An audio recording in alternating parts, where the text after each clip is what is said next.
Good morning, everyone. My name is Annika Romain. I'm an educator here at the National Gallery of Australia. It's my pleasure to introduce this morning's panel on socially engaged art. We will hear from artists Keg De Souza, Gavin Rogers, and Lucy Irvine, who will each offer insights into the ways that they have opened up social spaces for learning, inviting dialogue, inquiry, collaborative making, and knowledge exchange. We hope this session, again, will prompt plenty of questions and discussion around connection and collaboration. So please remember slido.com, S-L-I-D-O, with the event code NVAEC 2019.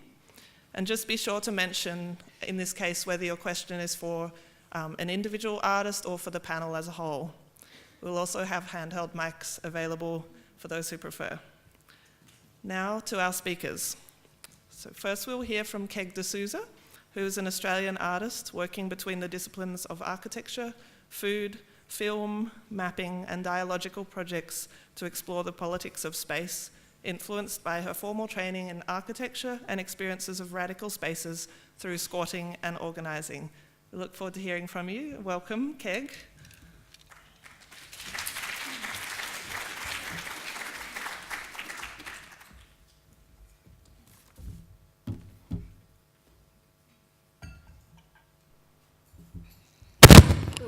Sorry about that. Just a lot shorter than that. Hi everyone. So today I'm going to speak about two of my projects from the recent past years. And to give you a bit of background into my practice, I investigate social and spatial environments using temporary architecture and dialogical projects to explore the politics of space, and these often manifest in the creation of spaces that function as platforms for discussion and open learning. I draw from my formal training in architecture and fine arts combined with politicised experiences of squatting and organising, as was just iterated. So this first image is of the Fern School of Displacement, a project I created for the 2016 Sydney Biennale. And it grew out of numerous projects that I'd worked on spanning over a decade in Fern, which is the neighbourhood I live in Sydney, which over that period has undergone a process of rapid gentrification, seeing many of the local people being displaced.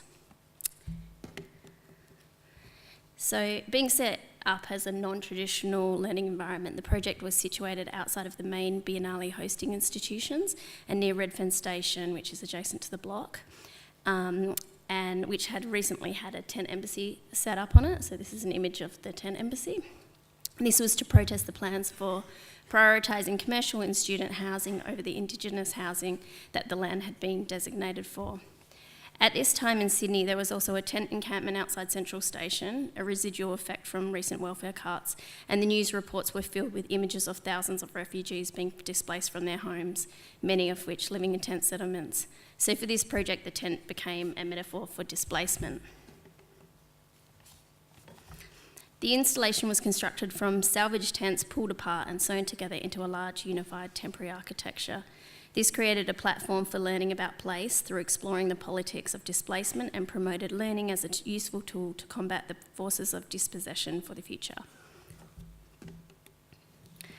The tent structure played host to a series of discussions and tours of the area. Some of the topics explored were dispossession and displacement through enforced and prioritised language, colonisation and the displacement of Indigenous residents from the Fern area, housing and homelessness, displacement caused by conflict and changing climate, and displacement through gentrification. The school focused on collective learning and knowledge production. It promoted and experimented with the idea that learning should not be confined to institutions, but instead become more inclusive, accessible, and connected to community. So in order to attempt this, each event was set up to not have a stage or central focal point for the discussion to be led from, with the seating placed around the room on the floor and made so it could easily be moved. But to ensure a discussion that was both meaningful and in-depth, I invited various locals along to the events who had specific knowledge on the topic through lived experience. For example, this discussion was on homelessness and housing, so I invited someone who was a local public housing tenant advocate and activist, a representative from the Metropolitan Local Aboriginal Land Council, and someone who worked with elderly residents for a tenants' rights organisation. Whilst these participants could have easily spoken for the duration of the event, the discussion opened out to other participants. The nature of the event, alongside my long-term connection involvement in the local community, meant there was a range of people who came along. The intention of decentering the invited participants with specialised knowledge and dotting them amongst the other participants seemed to open the discussion up as people tended to feel more comfortable speaking, perhaps due to some of the more formal usual conventions such as stage, seating and microphones being removed. When people entered the tent structure, there was an immediate shift in perception of space. They entered off the street through a long UN tent into the main structure. And I feel that being in a non-traditional architecture also helped create a space where usual discussion formalities were removed. As part of the school, there was a series of tours of the local area to facilitate learning through place. At various locations around the neighbourhood, participants on the tours met with local stakeholders to hear their stories. These tours provided the groups with a chance to learn from personal perspectives on the impact of the current urban transformation. This series of tours, called the Redfern Waterloo Tour of Beauty, were run by Squat Space, a collective I co-founded in 2000 and who I continue to collaborate with. We had begun these tours in 2005 when trying to understand the complex issues at play pushing the gentrification of the area, and ran them sporadically for about 6 years in conjunction with various conferences and exhibitions. When planning the school, it coincided with a time where the gentrification of Redfern was taking its next phase. The area had just been rezoned to have 20-storey buildings, where it is currently low-rise, and Waterloo had been earmarked as the site for a new metro station with corresponding high-density construction equivalent to that of Hong Kong, which would be the densest in Australia. So this development has now begun in Waterloo and Redfern, so there's a lot of cranes and a lot of building activity happening at the moment. It also seemed a poignant time as it marked the 10-year anniversary of the beginning of the tours.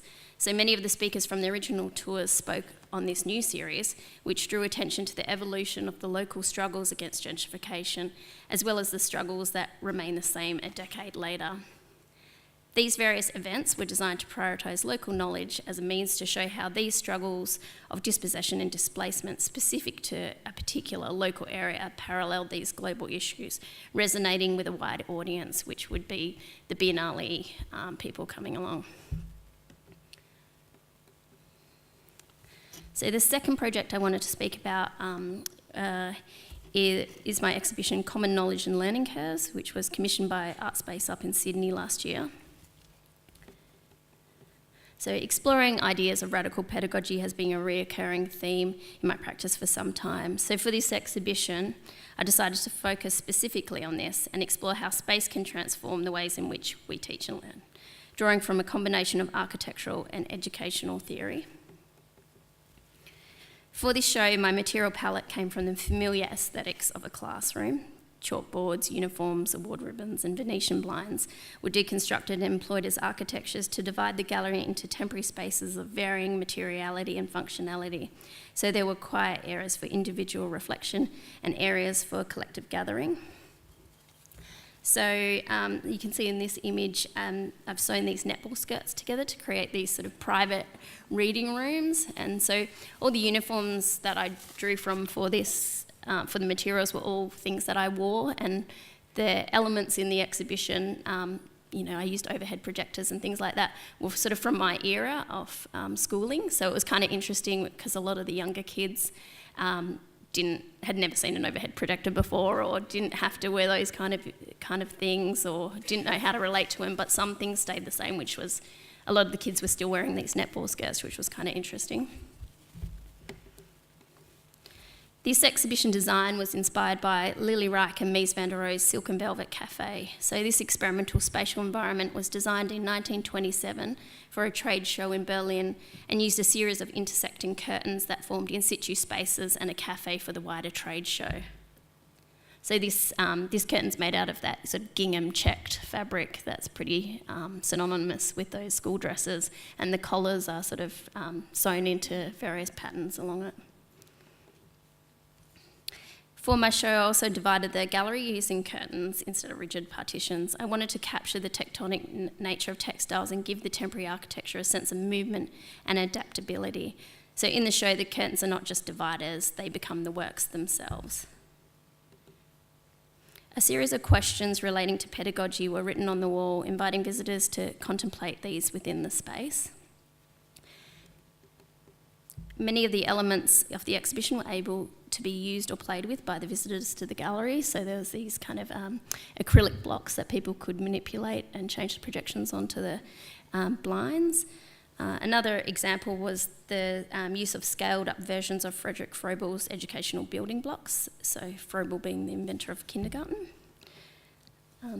These modular units could be stacked and played with and reconfigured to be used as seating.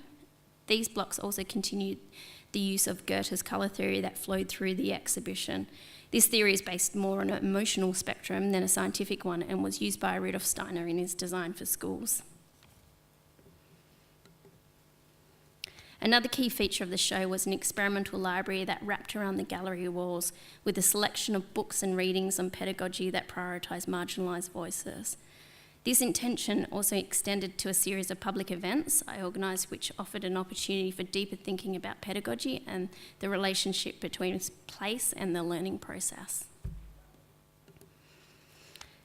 So I invited various community members and organisations to lead events during the exhibition. Bigambul elder Uncle Wes Marn led a session on deep listening through storytelling, prioritising Indigenous voices and narratives.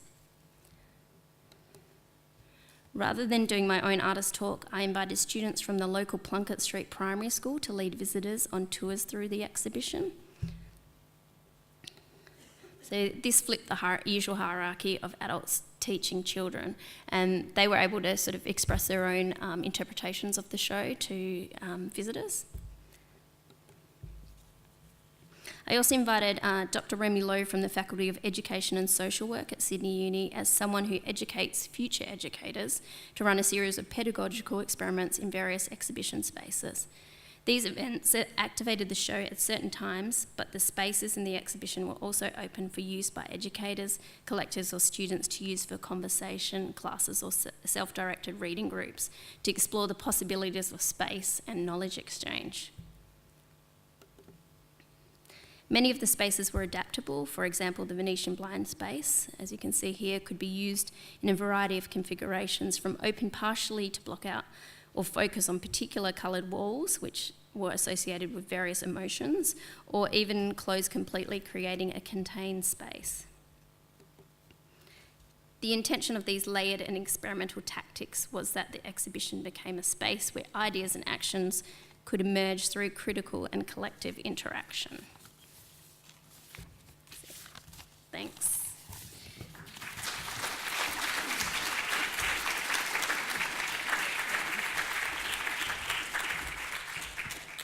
Thank you so much, Keg.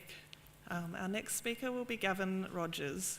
Gavin is a socially engaged artist and educator, currently living and working in the UK at the Wolverhampton School of Art. His practice varies from performance to sculpture, but his main media is people. He works with schools, communities, universities, and local art organisations to open up conversations around challenging subjects such as migration, gender politics, and alcoholism. Let's welcome Gavin.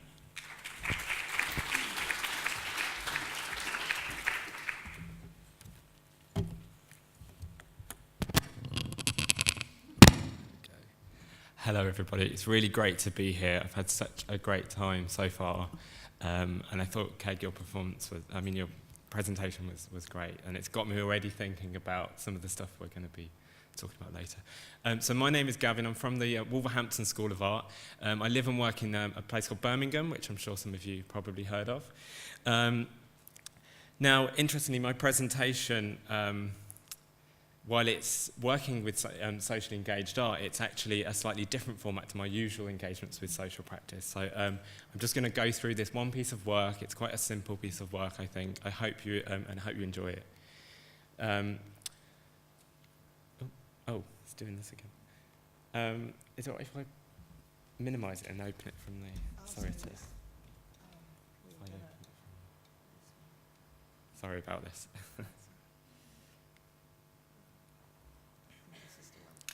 Okay, yes, so my name is Gavin Rogers. Back to that. Okay, so here's a photograph with me and a teacher from Robin Hood School in Birmingham. And this is my project which I'm going to talk about today, which is about migrant storks. So some of you might be aware of storks. I know you get quite a few storks here in Australia. You don't, however, get the common stork. So the common stork, quite beautifully named common stork as well, actually migrates from the northern parts of Africa. So if you look at the map there, sort of Algeria, Libya, Egypt and across, and a bit further down, and they will migrate to Europe during the summer months in the northern hemisphere. So they'll spend their winters in Africa and then they'll come here in the summer. Europe's great because it has lots of grasslands, it has lots of frogs and amphibians and things that the storks like to eat. An interesting fact is that the common stork migrates to almost every country in Europe except for the United Kingdom. And the last time it was in the United Kingdom, it was in a church in Edinburgh, and that was in 1416. It was written about in scriptures. And so I thought this was, I wasn't even thinking about this at some point, but in 2014 there was two most important events of the year.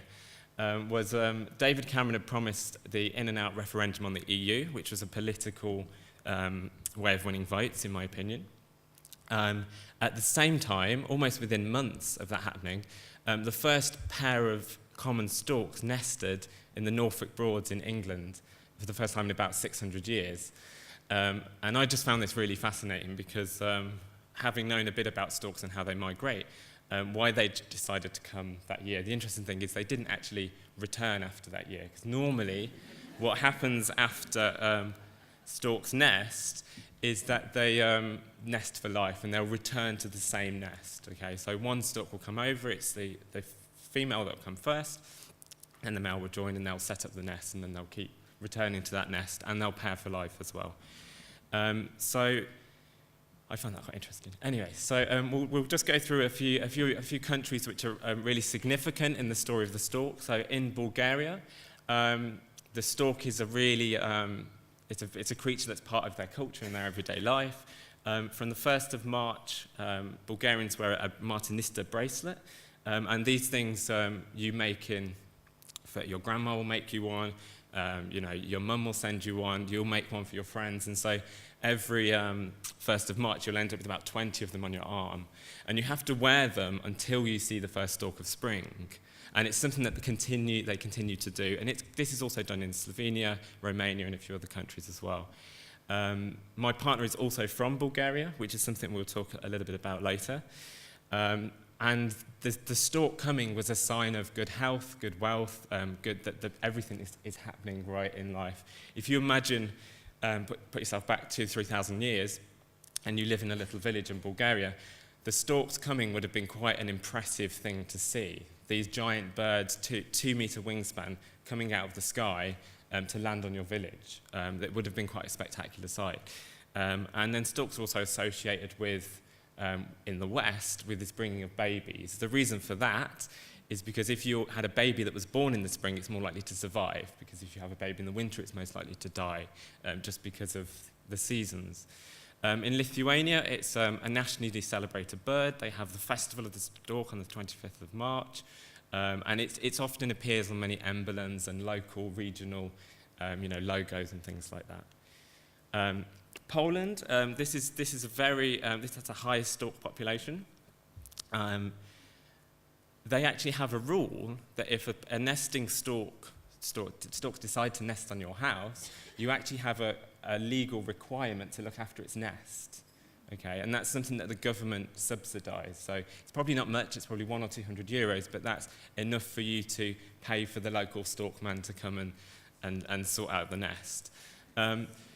And the reason for that is because actually, and here's a picture of some of the stork nests and how they're maintained. And often they will, to stop them landing on your houses, you will actually erect these stork posts. And these are all across Poland. So if you go to rural Poland, as you drive through the countryside, you'll see storks everywhere. And when you see one, you then start seeing more and more and more. And what happens if if their nests aren't protected? Normally they would be nesting in trees and on top of tall rocks and things that would be natural. but a lot of them do end up nesting on electricity pylons, which is obviously a very dangerous place for a stork to be. There's a pretty terrible photo there. And here's some diagrams of how storks' nests work, and I found this amazing guide and a comic about the storks. So I had this idea to bring storks to the West Midlands, okay, because they need to be here. And interestingly, the school that I work at, the Wolverhampton School of Art, the area that we're within, and it's an outreach university, we recruit within a 30-mile radius, very local students, voted 75 to 80% for Brexit. And I had many interesting conversations with students who voted for Brexit. Yes, art students that voted for Brexit, or were going to vote for Brexit. And I did a whole host of workshops and events, like trying to work out what this meant. And the way that I did it was I talked about the storks. And so I ended up making 24 of these storks. People sometimes ask me why 24. It was because that was the amount of MDF I had, and I could fit so many on a board. And I cut them out of like plyboard with a jigsaw. And then I ended up putting them in and around Wolverhampton, Birmingham, and they would be on in public spaces. They'd be in sort of semi-private spaces. Some of them would be, I'd try and put them along canals, along railways, places where people would catch a glimpse of these storks. Interestingly, this one is perhaps one of the most important storks for me. Is that this is actually outside of one of my former students' houses. And she was a social practitioner working with migrant communities. And actually, by giving her this stork, she almost got this realization that what I'm doing is right. What I'm doing, I'll carry on doing this community work. Because pay is quite a difficult thing when you're in community arts, as I'm sure many of you perhaps realise. So these storks did just start cropping up. Now, I brought them in the springtime, so as they would naturally, come here. But they're also red, which is something you might want to ask me about later. And with each of these storks, so this one is actually next to a community centre, Gattis, there would often be some kind of engagement. So whether that be working with a local school, it could be working with a community group, working with Eastern European workers in factories, which is a connection that I have to my dad, who works with a lot of Polish workers. And maybe at this point I should also highlight that my family are not Brexiteers, but they surround themselves with many people with similar values to people that would vote Leave, partly because they're working class manufacturers, manufacturing, mining, that kind of heritage. And so by bringing these storks to places of working, of manufacturing as well, so many of these are on factory buildings, there would be the conversation with the factory owner and with the factory workers, and often then with their families as well. So I've got lots of pictures. Public art often operates outside the gallery environment. This is something that I'm really keen to do in my work, and maybe it's something we can talk about later as well. Here's just a presentation that I put together, a very simple presentation which talked about storks, and this idea of if a stork arrives, how do you look after it, how do you welcome it? And that was the one that sort of toured around all the primary schools. And that one was the primary school kids loved it because there's a video with a stork that poos, so that got their attention. But then after that, they have a go at making nests, and I think I've got some pictures of these. So making nests, I would set them the task, or if I got time while I was there, to draw or paint or create something that was stork related. This one at the bottom as well is how to make a stork out of a pair of red socks. And also the really simple activity of making these bracelets, which anyone can do, and making it not just about Eastern Europeans doing it, so people from Romania, Bulgaria, but everybody taking part in that as well. And the idea is then you go on a tour and walk, and when you see the stork, you can remove it. It led to working with Refugee Week in Wolverhampton. So this was, again, it was kind of one of the main pieces of work which triggered a whole body of conversational works, which was getting migrant communities, groups that surround housing situations. So in Wolverhampton there, the way that the local services move people and housing situations is quite unique and different and weird in some ways, because often well, it's the same in many places probably, they put migrant communities together. They go for more of a separation rather than an integration, so there was lots of conversations that came out about that. This one's actually just in a cafe. So here's some of the activities of the nest making in particular was quite interesting, because often then they'd want to kind of install it and hope that one would come, and you're like, well, it's probably not going to happen, but so, you know, but even that is a really nice idea. This idea that they're wanting this this too continental, bird to come and visit them. Here's some pictures of some local workers. And here, this is the one that was outside their factory. It's like a steel manufacturing processing plant.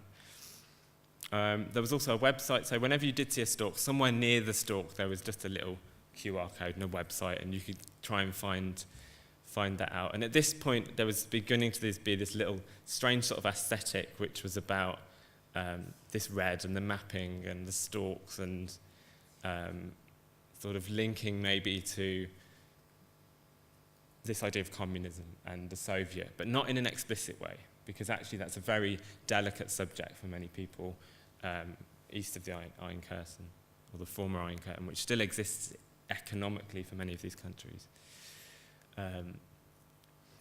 Another interaction which I found was quite interesting is because some of the online stuff, so these were being posted, I find people that were then posting about them. I'd try and find them, and I'd end up having conversations with people about what they were, what they meant. And in some ways, that could have been something that could have been pushed further in terms of social practice as well. There's been a couple of exhibitions, although the exhibition was never necessarily part of the intention of this work. It was meant to be something that was outside. And perhaps the most important part of the project, which is still yet to be realised, this is the last 2 years this has been happening, was when I went to Zivkowo in Poland, and this is actually on the border between Poland and Russia. So for those of you who are geographically minded, there's a little bit of Russia left next to Poland, which is Kaliningrad, and that was left after the Soviet, and everything sort of moved around. So there's actually a border, a very hard border between Poland and Russia. And on that border, this is the last town, the closest town to the border. In that town, there's about 20 residents, so it's a village actually, and there's 120 storks. So it's actually a World Heritage Site for this nesting of storks. And this is Anna. Anna's husband was the nest maintainer for that village. And he was probably the most loved person in the village. He got to know every single stork. He would know the storks when they returned, which one they were. He remembers them when they were babies. He was an incredible person. I didn't get to meet him because he died a year before I met Anna. But Anna did take me through her entire photographic collection, every dinner that they'd ever eaten, all of their family members. She invited me into her house. She cooked me sausages and mashed potato and everything. She offered for me to stay over because time was against me, and she doesn't speak a word of English. And this was a really interesting task in itself, because we were talking through photographs, we were talking through Google Translate on a Russian data plan, which I found out later when I got back home. But it was a really, really important part of the project, because even this village was sort of in danger, because her husband had died, and they didn't have someone else to be the nest builder. So hopefully the next part of my project is I'm going to go over there and work with some of the people in the villages at working out what's going to happen next for the village in terms of who's going to build the nests. So here's some nice diagrams as well of the nest. These are some photographs I took. Luckily there is a viewing platform to take many of the photos, but some of them I had to ask if I can sort of park climb people's houses to get pictures as well. So I managed to get some nice videos, which might become a piece of work at some point. And then I had something, this is a really interesting story, okay? And even now I feel uncomfortable, but also talking about this, and it's also slightly hilarious, hopefully. So I went to the Russian border in the little Ford Fiesta that I'd hired, which was a 3-hour drive away from the city that I was staying in. And I just wanted to photograph a border, because I'd never seen a border before, not like this. There are borders in, between England and Scotland, Northern Ireland and Ireland, but they're not really borders, they're just flags and celebration in many ways. Although some people might argue differently. So the first time I actually got to see these border pillars, and you could see the old roads and the checkpoints, and they were sort of abandoned now, because this was just like monitored digitally or from the sky, from sensors. So I kept far back from this and just took some photos. Then I went back into the village and was just taking more photos. This silly British man wandering around with a camera. And then all of a sudden, there was this big military vehicle that arrived in the village. Okay, it was green. It had tinted windows, 4-wheel drive, really big. It was huge, and they shouted me in Polish or Russian. I had no idea. Come here, and I came over, and they just pointed at me to get in the van. And I'm there with my camera, my tripod, and I'm like, I'm here to take the stalks, and they're like trying to explain. This stupid person. And they just pointing at the van. So I got in, because I'm not going to mess with these two very tall people. And they had hats that looked like they were from some sort of Russian movie from the 1950s. And so I got in the car, the back of the van, and then it's that point where you're like, oh, these doors don't open. And actually, although it's funny, it was terrifying, because I thought, well, this is it. This is the moment where I become that person on the news. And finally, my mum will realise what I do, because when I tell her I'm an artist, she probably finally realised I'm actually just a spy. And so I ended up in the back of this van and trying to talk to them, and then eventually they hear the phrase Ford Fiesta, and I think they hear the word silver. And so they actually drove me to the car, and I was like, it's okay, I've got identity, I don't have my identity documents. It's in the car, so that was the first point of realising I don't have my identity documents. I was like, it's fine, they're in the car. So I'm looking through my bags, still can't find my passport. I'm like, have I left it at the hotel? This is awful. And I'm trying to have a conversation with them, trying to explain my hotel is in Gdansk, which is 3 hours away. Then they're on the phone, and then they must be translating via a phone at this point. And then they ask me, is this your car? And I tried to explain, no, this is a hire car. I should have just said yes, probably. But all they heard was no. So this then became a case of get back in the van, because not only am I wandering around a border, I'm also potentially, I have a stolen car. And then I still cannot explain how or why this happened. A woman walking a dog sort of just comes around the bushes. I don't know where she comes from. And she's walking past, and she just stops and asks what's going on. I think it's a common thing maybe to happen in there, because people are nosy in villages. And they're talking to her, and then all of a sudden she starts speaking fluent English to me. And she's from the city, she'd lived in London for a while, and blah, blah, blah. She's decided to move to the countryside. She explains everything. The men start laughing. She's laughing. We're all laughing. I end up having a photograph with the two police guards, which is somewhere on the internet. If you can find it, good luck. I haven't found it yet. Maybe it's just on their Facebook, and they're probably just saying something really offensive about me. However, the thing that came about that, one, is that I was very lucky to get out of that situation, but two, it was the first time in my life that I'd experienced something where potentially my liberties and my freedom had been taken away from me. I was on this border. They don't know who I am. They don't know what I'm saying. I don't know if I'm going to Poland or Russia at this point, because I don't know what they're saying either.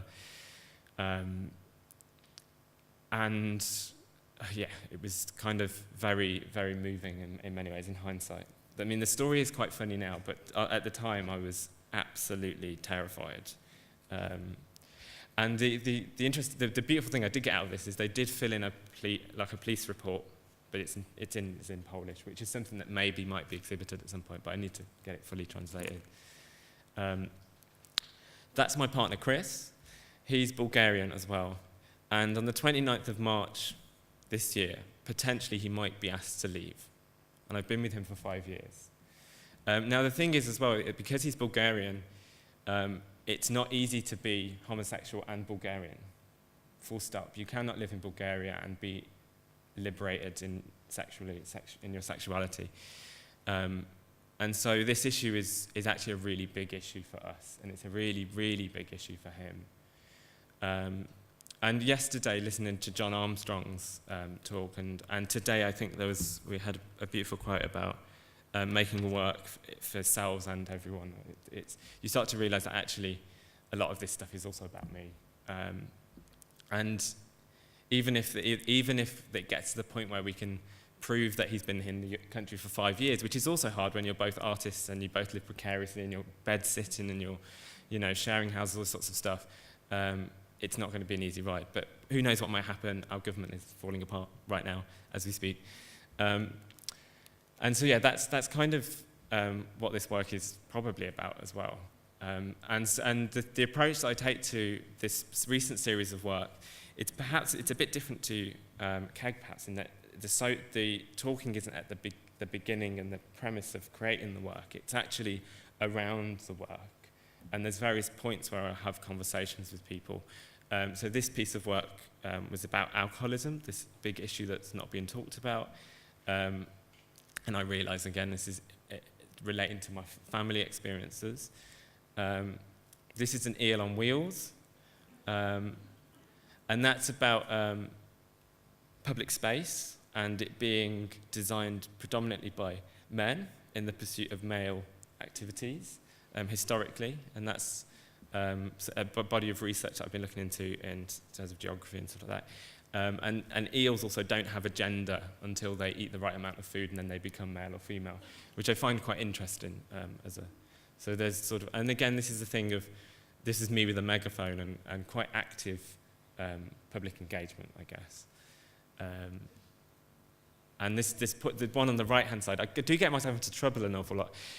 This was me and Harvey Nichols. You have Harvey Nichols here. It's like a very posh department store. And I got asked to leave and ended up getting carried out by security via a car park, which is all on a GoPro, which is attached to it, which is a brilliant piece of footage. It's on my website if you want to see it.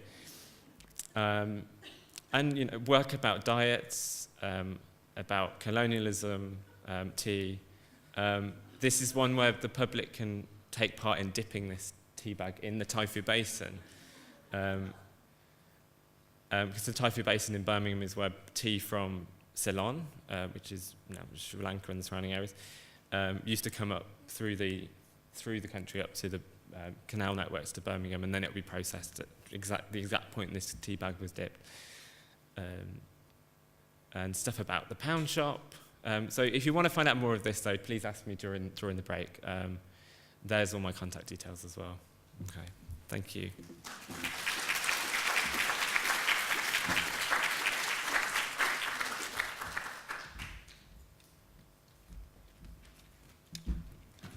Thank you, Gavin, for that fascinating talk and insight into your practice. Our final speaker before we open up for questions is Lucy Irvine. Lucy is a Scottish sculptor based in Australia since 2003 who interconnects craft and art genres. Since 2010, Lucy has orientated her practice towards the creation of organic forms through the weaving of industrially produced utilitarian materials. Her practice explores the articulation of memory and experience of landscape through different forms of knowledge. There is a wayfinding through weaving. Welcome, Lucy.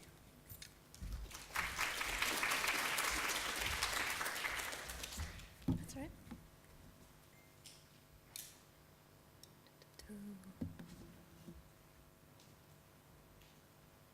Good. Excellent. Hello. So yes, I've been in Australia for 16 years now, and I also watch quite intently what's happening with Brexit from a distance. And it's really interesting seeing the previous two speakers because there seems to already be an interweaving of ideas around space and ideas around mapping that might make part of our discussion a wee bit later on. Part of that bio is a wee bit old. I'm currently doing my PhD at ANU, and landscape was very much part of my master's, and I learned an awful lot through that. I learned a lot about multiple knowledges being within landscape and part of how we value landscape, and now I'm really trying to look directly at forms of knowledge in their own right, and also the way knowledges have multiplicity and can literally interweave together in many ways. So thinking about pedagogy and practice as relational knowledge making. So I have made my own sculpture for a very long time. My background's in sculpture, but it's very much got crossovers in elements of craft and in textiles. And I've been developing my own weaving techniques for about 15 years now. I started off making very vessel-like forms, and then gradually over time, these things have become increasingly complex, increasingly ambitious.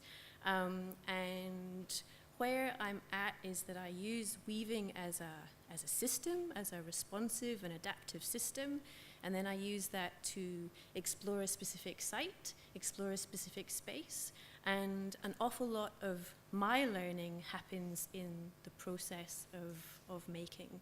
And what I'm doing increasingly, I've been doing workshops with kids and workshops in different institutions in Melbourne. I just moved to Canberra 3 years ago, so I've worked at the NGV, and I've done quite a lot of work at Heidi. And for a long time, those things were a way of having an income as an artist, but increasingly over time, they've become part of my practice.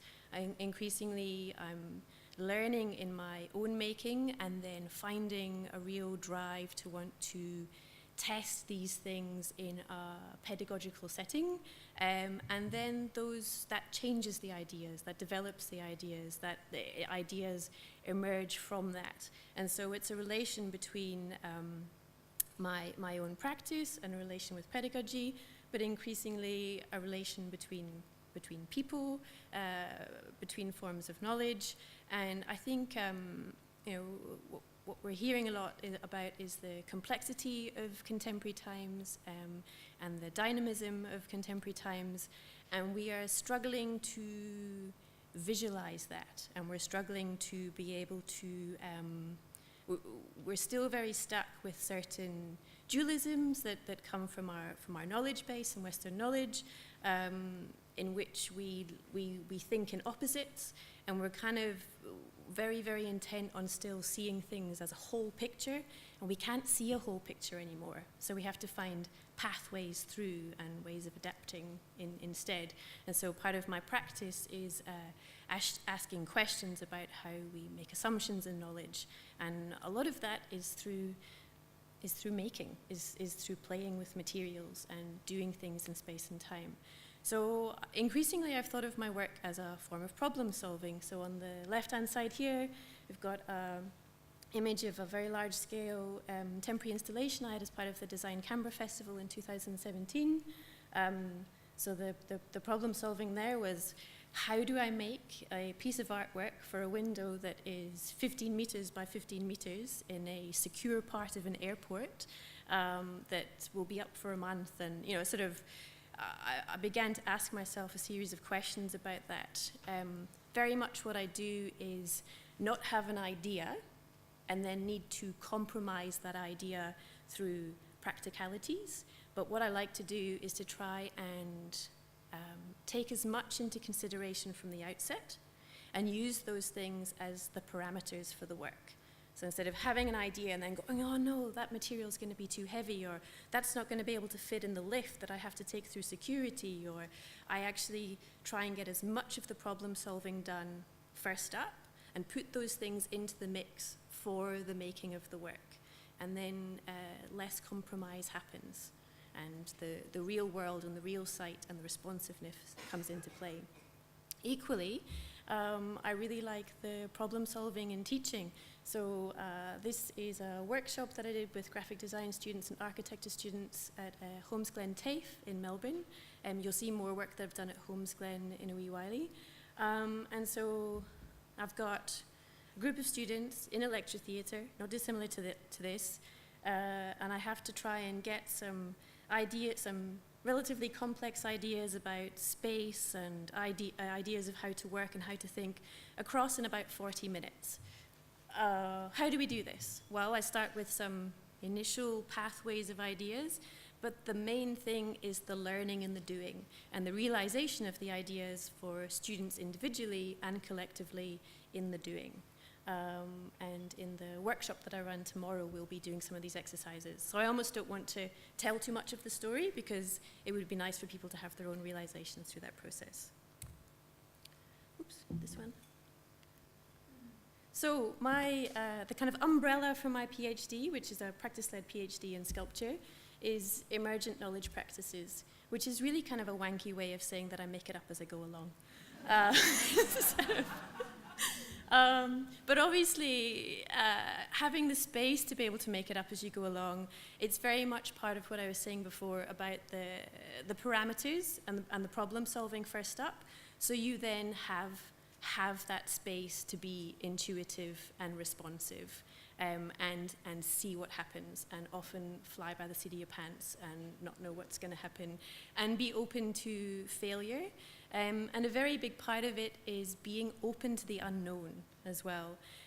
This piece, which I'll show you finished work of it in a moment, made of holes, was about how do we work with holes in our knowledge. You know, I've kind of come to this realization that my weaving is a form of knowledge in its own right, and it's got multiple forms of knowledge that coexist within it. There's points where I'm very rational, there's points where I'm very intuitive, and the real sweet spot is where the oscillation between the two becomes indecipherable, and there's some kind of flow between them.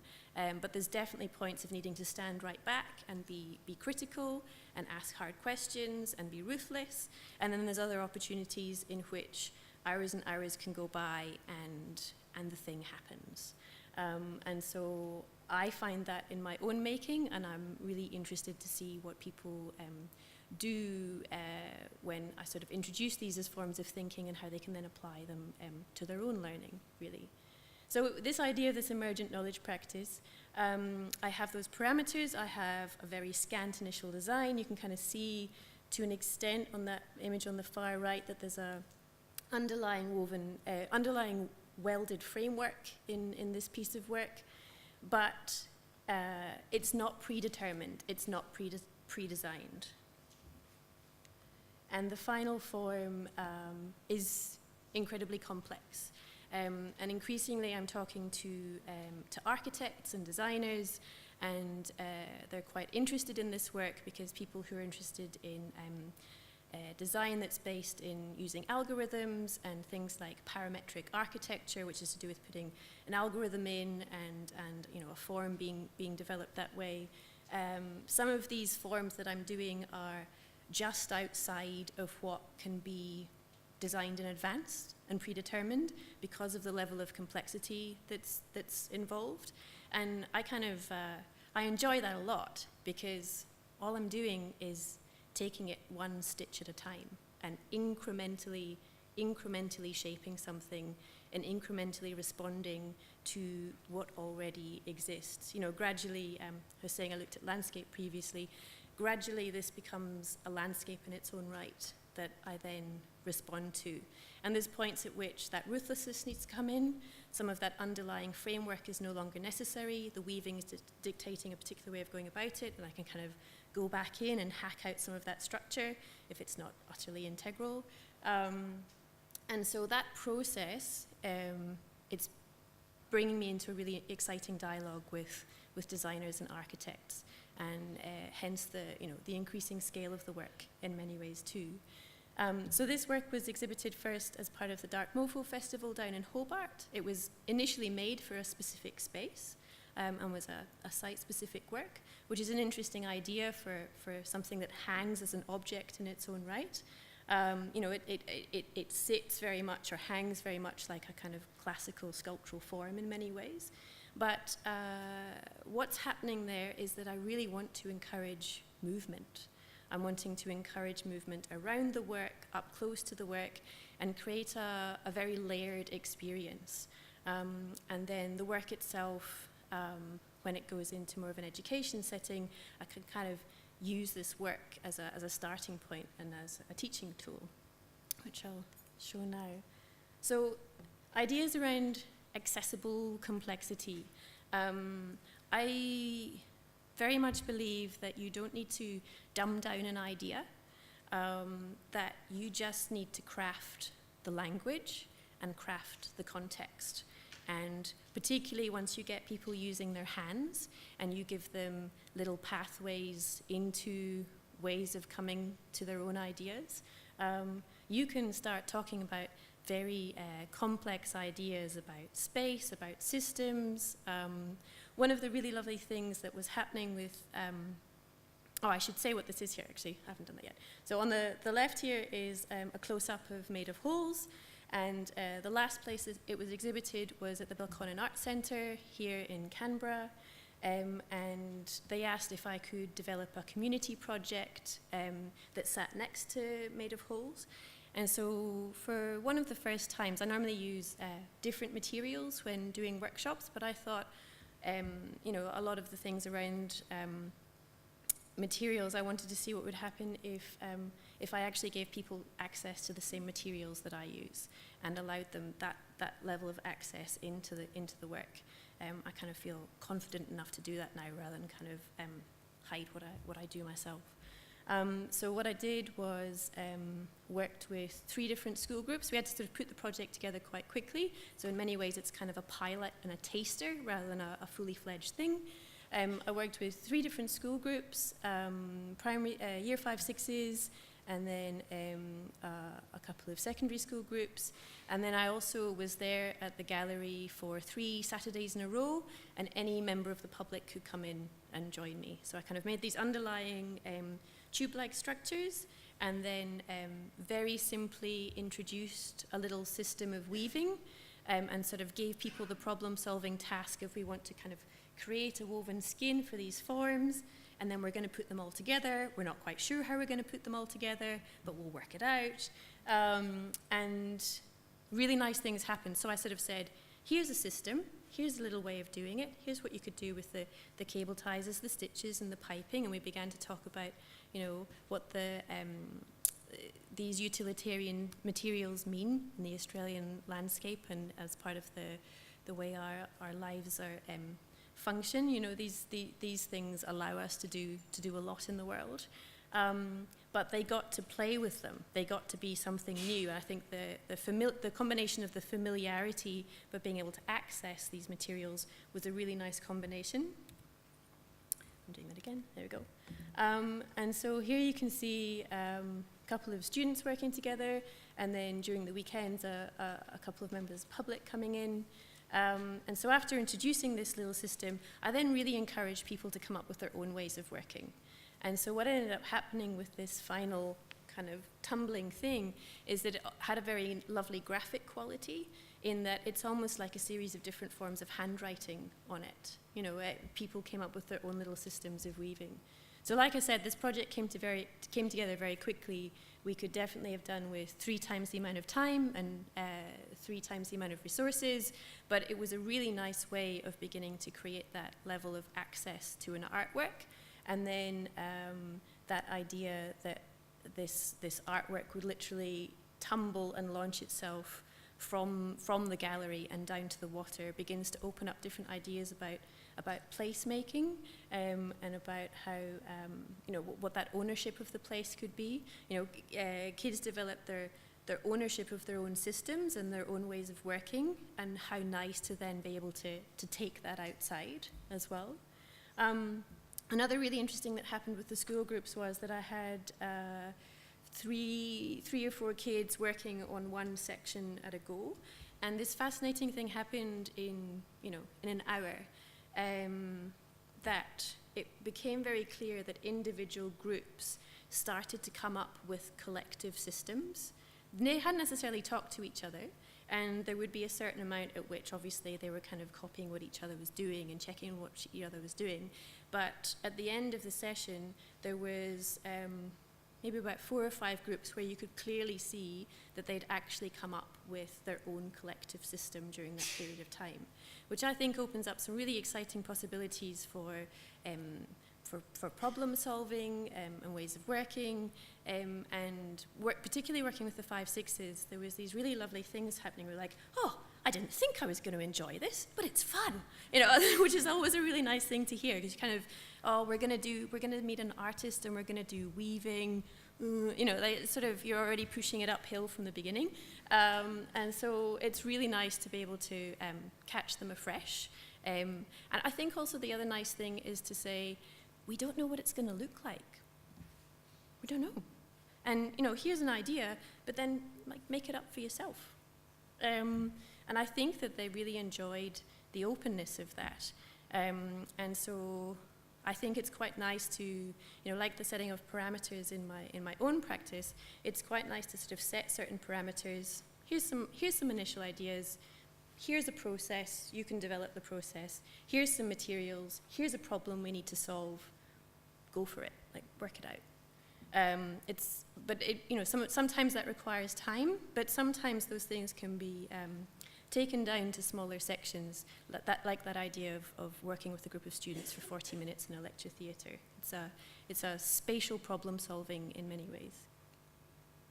So one other thing that I did as part of my PhD was place patterns. So this was with, I was asked to work with a group of knitters at Tuggeranong Art Centre, and I was at this earlier, this was in 2016, and I was kind of very open with what I could do, and I was thinking about different forms of maps and mapping and ways of approaching data, and you know, as well as this kind of algorithmic stuff. There's lots of things around about working with data in many ways, and I kind of thought there's not quite as much critique about these things yet. These are very contemporary, very new parts of contemporary art practice and cultural practice, but we don't quite have a framework of asking the same questions. And I came across this really interesting piece of writing by a geographer called Nigel Thrift, and it was about looking at data visualization and understanding it as a map and needing to use the same critical function that we use when we look at a map. And one of the big things about a map is that you learn an awful lot about the knowledge values behind the making of it, as much by what is not within that map as what is within it. What's been excluded, it tells you an awful lot more than what's actually been included. And so with those things in mind, working with a group of older women who participate so much in the making of place, but whose actions within that place and that place making often are not mapped, I thought that it would be quite interesting to use different geographical and geological maps from that area, and try not to collapse things into forms of representation of, you know, this is a house, but to kind of use these. I was very open in how these maps were interpreted, and so it became this combination of responding to them in a very aesthetic way and responding to them in a way of using their knowledge of knitting, and then also using their local knowledge to interpret them. So again, it was a short project. I think we did it over 6 weeks altogether. So a nice thing in its own right, but many potential threads for the future. So what we did was, I brought in all of these maps. I went to Geoscience Australia and kind of came armed with all of these beautiful different kinds of maps and some other things from the internet, and just said, what do you think? You know, just choose some things, have a play, let's see what happens. But what it would be good to arrive at is some kind of vest at the end. And then what we did was we actually went and I photographed them, this group of women, in 2 of the locations that are quite prominent within the maps. And what ended up happening was the photo session itself was an absolute hoot. And you know, they took the piss and it was wonderful, and enjoyed posing like they were in knitting catalogues. And so, you know, it was really like, and also it was a celebratory thing at the end of this process, and the lovely thing about it was they were much more interested in the end in these photographs of themselves than they were in what they made. They're like, Lucy, to be honest, I'm never going to wear that vest. You can keep that, you know. But we had this small exhibition in a pop-up gallery spot in Tuggeranong, and I printed the images quite large. And they wanted to take the posters of themselves wearing the stuff rather than the knitting itself, which was fantastic, which is a really lovely process in its own right to arrive at these images that women were happy of these pictures of themselves too. That was a pretty big deal in its own right. So yeah, the process for me as part of my research was these different approaches to the maps, the approaches of the stitches. Really interesting things happened in terms of some women just went by eye and just riffed off it and made it up as they went along. Some used the knitting grids that I brought in that are a kind of tracing paper that you can then kind of almostly, you know, work it out digit by digit, stitch by stitch. So these processes are really interesting and could open up conversations about different forms of mapping, going back to other disciplines like geography and different kinds of placemaking. And then just to sort of finish up thinking about modelling thinking and other ways of performing knowledge, in 2017, I made my first outdoor public commission. So I've been making indoor work for quite a long time, but this was making weaving for the great outdoors. And this was for Holmes Glen TAFE, so they were redeveloping one of their campuses, they were putting in a new learning centre, and they wanted a new public artwork. And so I thought that this would be a really nice opportunity to try and come up with some kind of model of these different forms of thinking. For a very long time I've been pushed away the idea of it being a metaphor and being a model, and I've been like, this is a knowledge in its own right. But I've become quite open to the thought of mapping, modeling, and making intersecting with each other and informing each other. So for this I came up with a very strong, rational kind of spinal structure that loops round on itself continually. And the idea was that these kind of nodule points that then went over this spinal form at points at which the form curves in on itself, the weaving over the top kind of appears to congeal and join and joins in ways that you wouldn't necessarily have thought. It becomes something much more organic as opposed to rational, and an awful lot of very intuitive problem solving was required to be able to make this form. It's also one of the first times there's been talk about collaboration. Moving into the public art space, I had to work with a designer and fabricator who came up. I made my maquette, and then he developed that into a model in the computer that we could then work out how to cut and roll the steel. He's an artist, Jeff Farquhar, who I now work with collaboratively. So what first became a kind of commission and fabrication thing has now become a really fruitful partnership. And this was also the first time of working with, nearly time? Okay. With engineers and needing to liaise with the client. And so collaboration is very much part of that future and something to take into teaching. And so this is the final form, this combination of this underlying structure and the weaving over the top. And on that bottom right-hand image, you can see the learning centre beyond. And so that workshop that you saw at the beginning with all the students in the lecture theatre, I was talking about these multiple knowledges coming together in my artwork, and then we kind of effectively performed that through our collective weaving. And so finishing up with the idea of a place of learning. So learning about place and different forms of mapping and opening things up for a teaching scenario. I start a new job next week. So I am going to be a lecturer in the textile department at ANU. I've done some sessional stuff there before. Woohoo! But I'm really interested in, as many of the things that are relevant to schools are relevant for tertiary as well. The skills that people need to collaborate, the skills that people need to critically think, and the skills that people need to be able to work in community and be open listeners as well as, drivers of ideas. So I'm going to take the opportunity of the hive mind here to kind of open up those ideas of pedagogy as well. And that's where I'll finish. Thank you.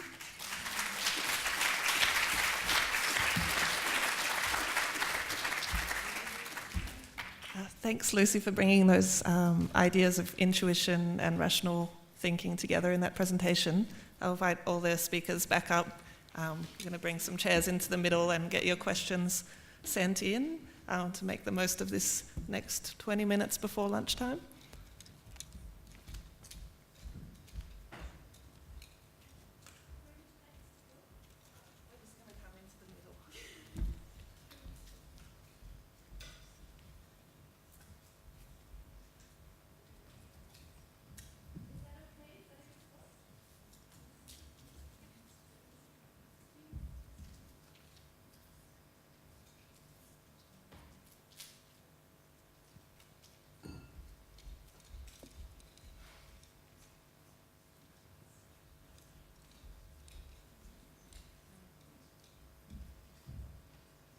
Testing. I think, yeah. Hello. All right. So we already have a few great questions. I think all the presentations have opened up lots of different pathways that this discussion could go in. So one of them is talking about that all three socially engaged artists are making work outside the parameters of the gallery and in the community with the community. Can you reflect on why this is? How have you come to that way of working? Okay. For me, because I trained as an architect, as I sort of mentioned, and then I started squatting in Sydney, and it was a really public situation, and I became really interested in that sort of social space. And that was sort of my entry into making art per se, and that collective that we formed in the squats was really we ran a gallery out of the squats, and that was something that was really interesting because all the work that was shown there was really inherently politicized because it was in a squat. But then when we eventually were evicted from that place, we formed a collective together and started making work outside the gallery that was all about the poetics and politics of space. So I guess that's where I sort of came to making work, was from outside of the gallery already. I'm going to be really unacademic now. Galleries are weird. If you actually think about what they are, they're these places that historically, like an elite have gone to look at work, and it's displayed in a way which is quite limitless, and it's floating in the space. And while I think that's really great, and when you're in them, it makes total sense. And I think when people get into the galleries, that's amazing. They can have life-changing experiences. I think for me, I like to work outside of the gallery to get people engaged with subjects, with the art world, and then once you've made friends and connections, you can invite these people in. So actually, it's quite a simple thing that I think most people live in the world outside of the gallery space. So if we can occupy that as much as possible, then actually it can encourage loads of interactions in the arts. And I guess that's quite simple. Very similarly,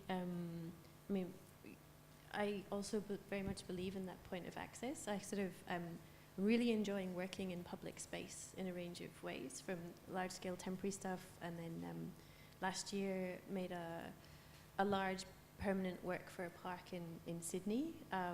And so these ideas around different kinds of place-making, having something that now becomes a landmark of part of place. I'm quite interested in how these things kind of keep on feeding into each other.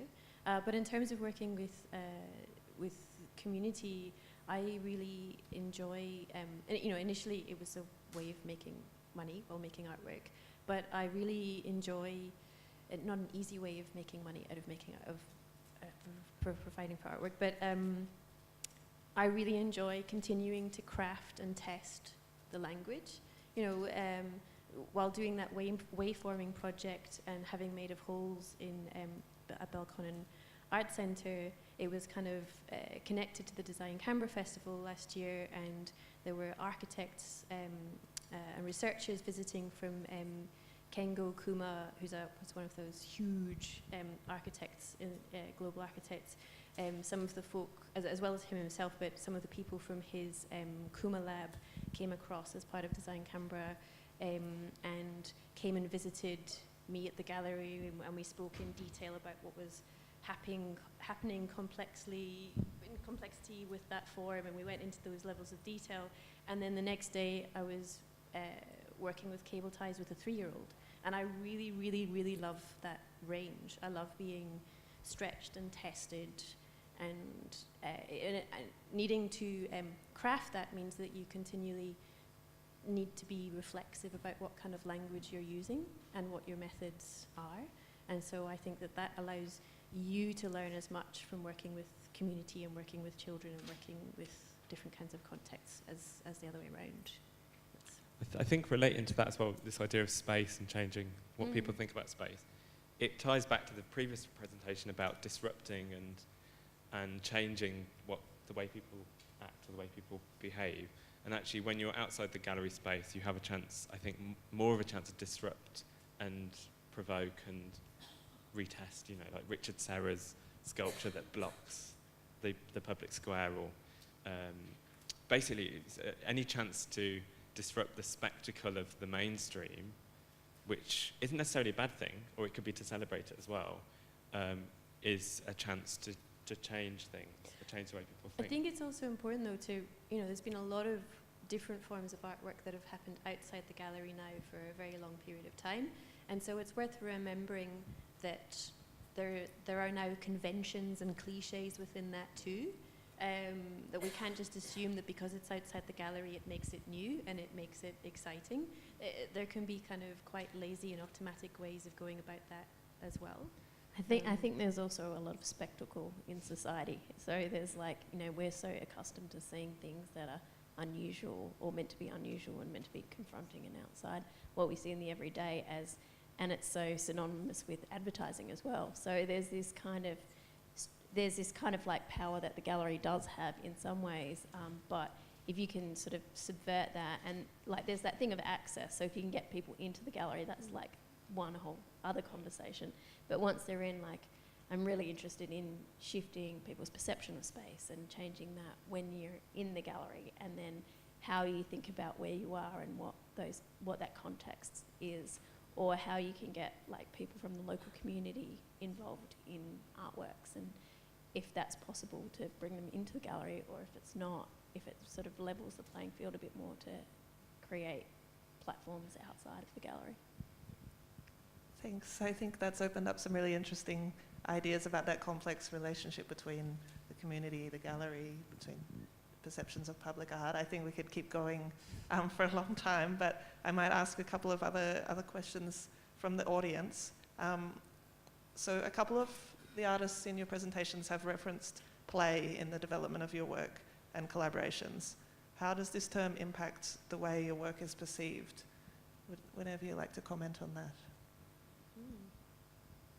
Perceived by others?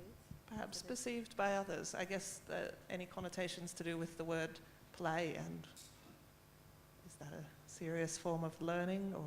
I think play, I'm not sure whether, I guess other people may interpret it as playful in some ways, but talking about play more generally really opens up the possibility of failure and that being okay. Oh, I'm just playing. Obviously play is a very serious thing in many ways, but if the blocks come tumbling down, it doesn't mean that you're a failure. It means that you've suddenly learned something about gravity and structure and how things balance and play off each other and so it's a different form of framing it, and it's quite interesting, both working with kids but then also at university. That element of failure is quite a crushing and continual thing. The fact that the wayforming project, that it didn't have to look like anything. It opened up lots of different metaphors, and there was ideas of dragons and serpents, but they didn't have to make something and reference it against something else and say whether it looked like that thing or not. they had this literal open pathway to come up with something and play with it. Yeah, I think like as kids we're encouraged to play, and then as adults it's like we're told not to do things and we're told that we have to behave in certain ways so much more. And so creating spaces that there is a bit of playfulness involved is something really refreshing, like even something really, really simple like the blocks in that work that I showed you that people could stack and move around. And that was just something that people really enjoyed doing. It was like such a simple thing. And they also became functional as seats. But then, to be able to move stuff around in a gallery is like weirdly unusual. It sort of has designated places. Like the education section of the gallery often has like lots of things you can sort of play with. And that's like really focused on learning. But then when you get to the kind of gallery spaces, then it's sort of limited. I suspect play is actually a central point of real fundamental learning. Once you're at that point of working with an unknown and needing to make a series of leaps by yourself, we think about it as experimentation, or the quote about imagination in science. It's having pathways into the unknown, I'm assuming. I think this is not related to my work specifically, but the idea of playing being about your hands and your mind, and it could be something that could be seen as therapeutic, but it might also, or individual, but it might also be a group thing. So for instance, if you have a group of people that might knit together, the knitting's important, but also the conversations that you're having are so important. So the play is actually, when you're playing, you're having conversations, you're building relationships, but... it also suggests a process rather than an end product. Yeah. You don't think about the product of play, you think about what's happening in the process itself. It opens up process and work. That did follow on to one of the other questions that was to do with, for all three of you, that perhaps your intentions and processes were more important than the final artistic outcomes. Would you care to comment on that observation? I think that's a really, really good question, actually. I think, interestingly, I've started off by doing sculptures and things which would have been quite, what you might say, finished as a piece of work. And then I ended up going into socially engaged practice because I was really fascinated with teaching, and I realised that actually teaching have much more, for me, of an impact, and then it can come in other ways. And that's not to say that art can't also have an impact, because it can. So, where was I going with this? So the thing that I was thinking about was that if you are able to, how do I put this? Socially engaged practice might not have an output, and it might have an output. With the stalk work in particular, I only showed you the process, and yes, and if it's really, if the process is good, then it will have an outcome. And whether that's something that's exhibited or not, it doesn't really matter. Sorry, I went on a bit of a circular thought there in my head. Yeah, like I think, the discussion-based things that I organise, they're really about the conversation. It's not really about something that's fixed. Even the movability of a lot of those works, or the tours around Redfern and Waterloo, they're about those conversations and that listening and that process. And there's no real, the documentation of it is like some photos, or we never really made a video videoing the speakers because it didn't make sense. Like the whole point was to take people out into the community and meet these people in those locations, and the kind of process of that project just keeps sort of going on even over a decade later. So I still meet people who are like, oh, I met this person on the tour 5 years ago, and then I got we started working together on this project, or people got involved in local community struggles, which was a really interesting part of that dissemination of ideas and conversations and relationships that can happen, and that process sort of continues. I think a balance between the two is quite good. I think it's worth having a destination or a deadline in mind. Well, not in mind, a definite deadline. But not necessarily knowing what that's going to look like. It's not a series of tick boxing or having a map and just being able to already plot where you're going on that destination. I think it's good to be able to have an outcome in some situations. Like with the waveforming project, there was the year 5, 6s that came from Lynham, and then a couple of the kids from that came back to the weekend sessions. They got their parents to come and bring them, and then there was an official opening that was of both exhibitions once the work was installed outside, and some of the kids came to the opening as well, and just to be able to create that entire loop was a really satisfying thing. And it was at the point where this little girl was talking about getting wire, some safety glasses, and some pliers for her Christmas. I'm like, yes! You know, it's sort of like, but I think that I think that's kind of being part of something and being part of a process, and then being able to see it as a thing in the world, that point of actually having it out there somehow has value as well. Yeah. I remembered what I was going to say now. And thank you for helping me with that. So what I was going to say is that I think we're at an exciting point in time where curators are being more experimental with presenting exhibitions in the context of ways of learning and the ways that things are being shown. So I think the very nature of many socially engaged practitioners is that they like to have conversations, they like things to be collaborative, they don't want necessarily, I don't want to use the word hierarchy, but the hierarchy and the power that comes with an artifact necessarily. And so by having great curators working with great socially engaged practitioners, actually you can have really great exhibitions as well.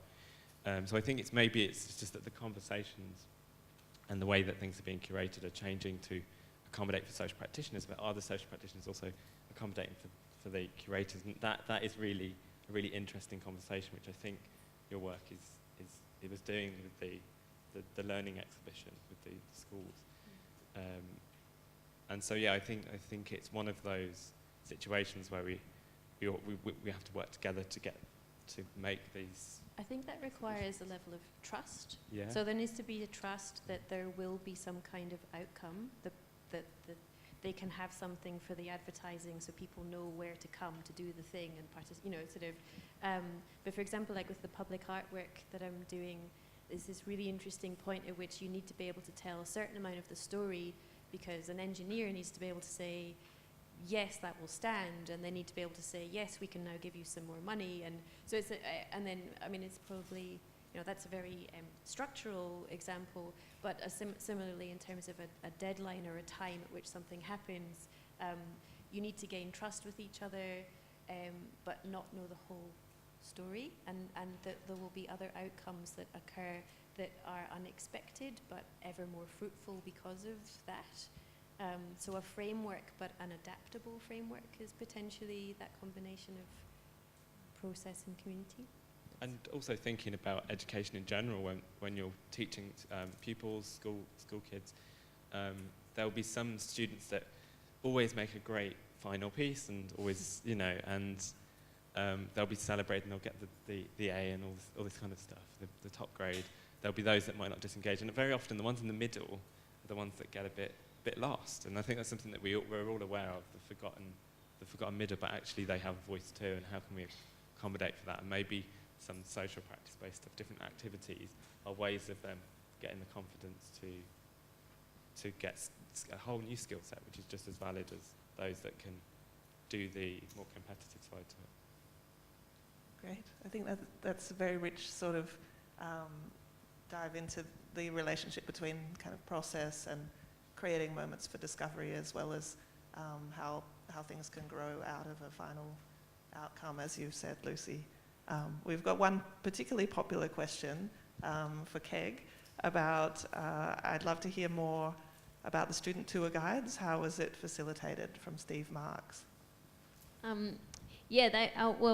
Plunkett Street Primary is like this really small school in Woolloomooloo, right near Art Space.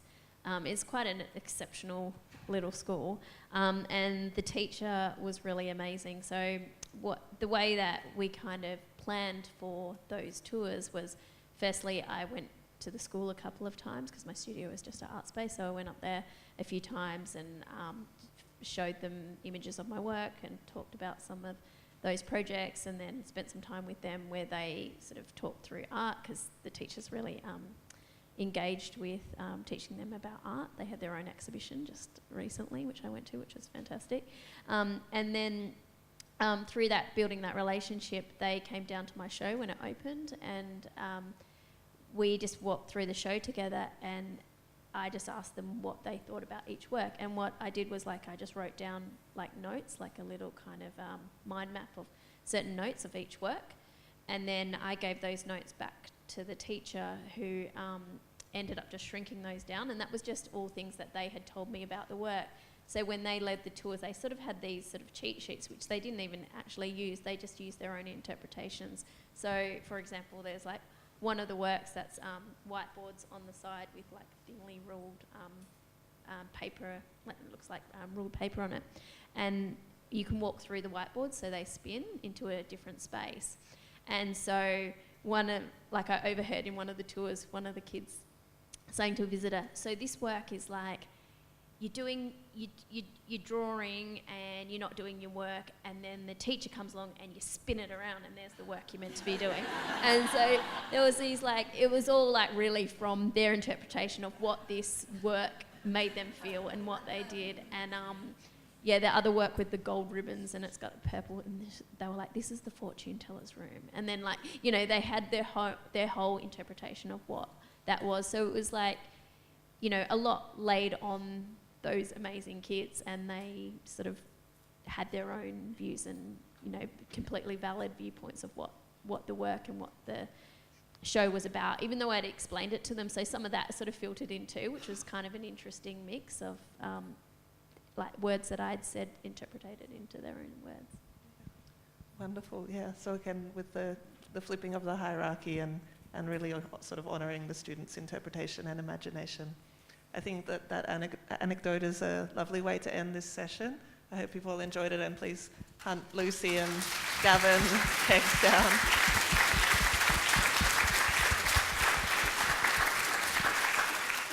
I'm sure you can catch up with them on the lunch break. I just have a couple of quick announcements.